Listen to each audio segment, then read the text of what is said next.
सन 20 आपका नाम? सरफुद्दीन। काम कुछ नहीं, विकलांग हूँ मैं 90% का। पैरों से विकलांग हो? हाँ, दोनों पैरों से विकलांग हैं, चलने फिरने का एक भी नहीं। और खर्चा कैसे चलता है? खर्चा तांगा चलाती हैं, उससे खर्चा चलता है। आपके घर वाली तांगा चलता? हाँ, तांगा चलता है, उससे खर्चा चलता है। और आपका ये खरपूस है? ये खरपूस का घर बना हुआ। ये आपकी लड़की है? ये लड़की है। अच्छा। और सन 2020 से हमने शिकायत दर्ज करा रहे हैं हेल्पलाइन पे, और किसी ने सुनवाई नहीं किया है। और प्रधानमंत्री के पास फैक्स भी किया है, ऑनलाइन भी किया है, और रजिस्ट्री भी किया है।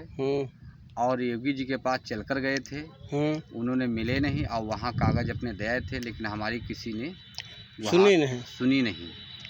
और मैं चलने फिरने का योग्य नहीं, बहुत परेशान हूँ। और थोड़ा समय देख रहा हूँ के बाद जो अगर जब किसी ने आवाज़ नहीं देंगे तो मैं अपनी आत्महत्या कर लूँगा। और आत्महत्या करने से मजबूरी हमारे पास, जब कोई घर नहीं है, छत नहीं है, तो मजबूरी हमारे सामने है। कैसे हम जिएंगे? और जैसे बाहर बारिश होती तैसे घर में बारिश होती है। और किसी कर्मचारी ने सुनवाई नहीं किया। और कादिर जो पंचायत मित्र हैं, और सेक्रेटरी और दीपिका त्रिपाठी थी, उनके पीरियड तक हमारी बराबर शिकायत होती रही। लेकिन हमारे पास आज पैसा होता तो जो है इनको दे देते, तो हमारी सुनवाई हो जाती। पैसा आपने किसी को नहीं दिया? पैसा नहीं दिया है। और पैसा वो लोग चाहते हैं, लेकिन हम पैसा कहाँ से पाएं? गरीब आदमी हैं। और अगर जो पैसा देता है उसकी आवाज़ आती है, उसी का सूची में नाम आता है। और जो पैसा नहीं देता है उसका कोई सूची में नाम नहीं है, ना उसकी आवाज़ है। और गरीबों की यहाँ पे कोई सुनवाई नहीं है। जिसके सब कुछ बना है उसी का सारे काम होते हैं, उससे फ़ायदा है पंचायत मित्र को, सेक्रेटरी को, और उसी का काम होता है। तो आप अपनी ग्राम पंचायत में भी जानते होंगे कि कितने बाणे आपके हकीकत बने, कितने फर्जी बने? फर्जी ज़्यादा हैं और हकीकत कम है। हाँ, और कुछ लोगों के 2 मंजिल पे जो है बाणे बने हैं, और बकरी एक नहीं है।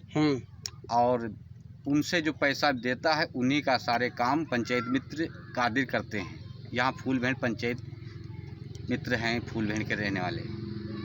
और कादिर के बाप का नाम? हनीफ। कादिर के बाप का नाम हनीफ। हनीफ के बेटे हैं कादिर? हाँ, हनीफ के बेटे, एक के लड़का है। और उसका कहना है। हनीफ के पास ज़मीन कितनी? ज़मीन थी नहीं, जब से पंचायत मित्र बन गया तब से ज़मीन उसके पास प्रॉफिट बहुत हो गई है। और अपना घर बकरी और बैंक बैलेंस काफ़ी है इसके पास। और वो सरकारी मतलब सरकार जोड़ दिया है, लेकिन उसका ट्रांसफ़र कोई भी करने नहीं तैयार है। अगर ट्रांसफ़र हो जाए तो ये पंचायत पाक हो जाएगी, जो पंचायत मित्र हट जाए। पंचायत मित्र जो है जिसको चाहता पैसा लेता उसका काम करता, जिसको नहीं चाहता उसका कोई काम नहीं, पैसा नहीं देता उसका कोई काम नहीं। और जो पैसा मिल जाता उसी का सूची में नाम आ जाता है, और जो पैसा नहीं देता उसका कोई सूची में नाम नहीं। और उसका कोई भी छत नहीं है, कोई भी आवास नहीं है। और जब कहो तो उल्टे गाड़ी से पेश आता है, और गलत फलत विरोध करता है। कहता है जाओ कहीं पे, तुम हमारी कुछ नहीं कर पाओगे, और कोई अधिकारी कर्मचारी हमारा कुछ नहीं कर पाएगा। हम सब अधिकारियों को देते हैं पैसा, हम अकेले नहीं खाते हैं। यानी कि तो ऊपर तक भेजता है? हाँ, मतलब जो है ऊपर तक भेजता है, किसको? इसीलिए उसका ट्रांसफ़र नहीं होता है। और सारे अधिकारी ब्लॉक के यहाँ उसके बिके हुए हैं, और वो सबको पैसा देता है। कहता हम अकेले नहीं खाते हैं, सभी अधिकारी खाते हैं। तो फूलभेड़ ब्लॉक की स्थितियाँ बहुत ख़राब हैं। और जब फूलभेड़ की ऐसी स्थिति है, पूरे ज़िले की कैसी स्थिति होगी? पूरे ज़िले तो ज़िले की बात है, लेकिन फूलभेड़ की स्थितियाँ इतनी ख़राब हैं, जो कुछ लोग ऐसे गरीब हैं जो उनके पास झोपड़ी पड़ी है और उनके पास छत नहीं है। और हमने तो कार्रवाई बहुत किया, लेकिन कोई सुनवाई नहीं हुआ। और मतलब पैसे लगाकर विकलांग ठेलिया से जाकर साइकिल से अपनी 3 पहिया जो है ट्रे साइकिल से रजिस्ट्री किया, फैक्स किया, लेकिन हमारी कोई फरियाद नहीं सुना। और योगी जी के पास गए तो वो भी नहीं मिले, लेकिन कागज़ वहाँ उनका पीए मिला था तो दे आए थे और उन्होंने कहा काम तुम्हारा हो जाएगा, लेकिन काम अभी तक नहीं आया, ना हमारे मोबाइल पर मैसेज आया। तो समस्या यही है, अगर सरकार अगर हमारी सहायता नहीं करेगी, छत नहीं देगी, तो अपनी आत्महत्या करने से मजबूर हैं। हम अपनी आत्महत्या कर लेंगे। आत्महत्या क्यों करोगे? 2022 में हो सकता है सपा सरकार आ जाए। अरे सपा सरकार आ जाएगी तब तो जो है, जब आएगी तब आएगी। सन 22 तक इंतज़ार करना है, सन 22 के बाद जो है जो करना है तो करना है हमको। हाँ, सन 22 तक जो है इंतज़ार करना है। सफरुद्दीन कई बार यूट्यूब पर भी बोले हैं, चैनल पर बोले हैं, वीडियो के तेज पर, यूट्यूब पे लोग देखे भी हैं। आज भी सफरुद्दीन दुखी होकर के बोल रहे हैं।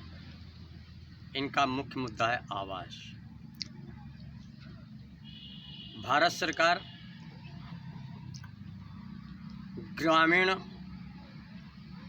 प्रधानमंत्री ग्रामीण आवास योजना दबे कुचलों के लिए है, जो आवास नहीं बना सकते हैं उनके लिए आवास दिए जा रहे हैं। लेकिन सफरुद्दीन 2020 से आज तक इतनी एप्लीकेशनें दी हैं, उन एप्लीकेशनों का निस्तारण क्या हुआ है पता नहीं, कोई पता नहीं है, अब पता भी नहीं चल पाएगा। ग्राम पंचायत अधिकारी और ग्राम विकास अधिकारी यही कहते हैं, हमारे ऊपर कौन है, जिसको हम आवास चाहेंगे उसको देंगे, जिसको नहीं चाहेंगे उसको नहीं देंगे, क्यों ना वो पात्र। इससे दबा कुचला कौन होगा?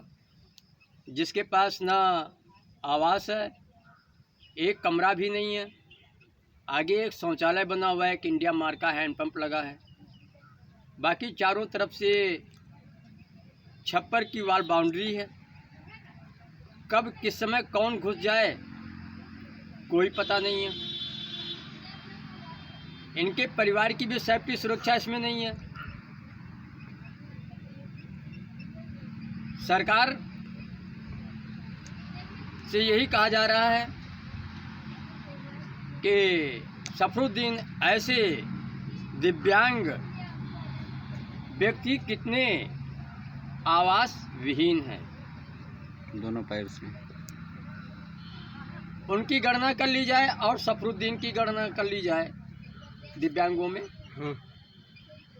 सफरुद्दीन का पूरा डाटा को देख लिया जाए, इनका आय व्यय देख ली जाए, उससे पता लग जाएगा।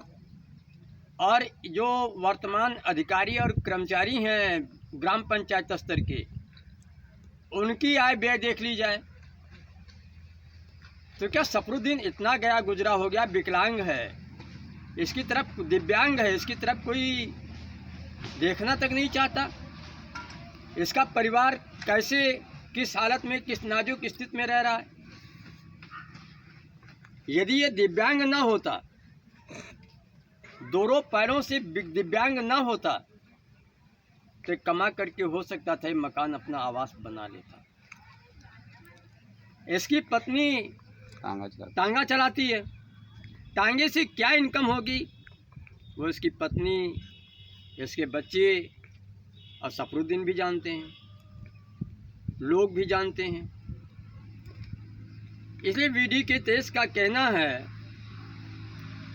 कि सफरुद्दीन ऐसे दिव्यांगों को आवास बहुत जरूरी है। प्रधानमंत्री ग्रामीण आवास योजना, वीडी के तेज न्यूज़ एडिटर।